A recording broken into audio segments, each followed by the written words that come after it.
ભરૂચ જિલ્લાની LCB police team દ્વારા એક અબ્દુલ મોહમ્મદ પટેલ કે જે આમોદ તાલુકાના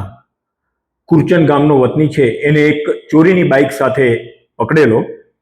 પૂછપરછ કરતા એને ભરૂચ એ ડિવિઝન પોલીસ સ્ટેશન વિસ્તારમાંથી એ બાઇક ચોરી કરેલી હોવાનું જણાવતા ભરૂચ એલસીબીની ટીમ દ્વારા એ ચોરીની બાઇક સાથે એ આરોપીને ભરૂચ શહેર એ ડિવિઝન પોલીસ સ્ટેશન ખાતે સોંપવામાં આવેલો.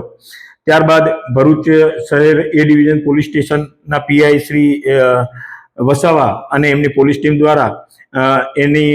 ગુનાના કામે ધરપકડ કરવામાં આવેલી અને વધુ પૂછપરછ કરતા આને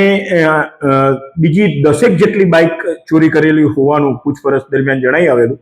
અને આ બાઇક એ કઈ રીતે વેચતો હતો એ બાબતે એને પૂછપરછ કરતા એને જણાવ્યું કે એનો એક મિત્ર છે જહીર શાહ નામનો કે જે પાલેજ ખાતે રહે છે અને ટ્રેક્ટરની ટ્રોલી બનાવવાનું કામ કરે છે. તો આ સૌપ્રથમ જે અબ્દુલ છે એ જૂની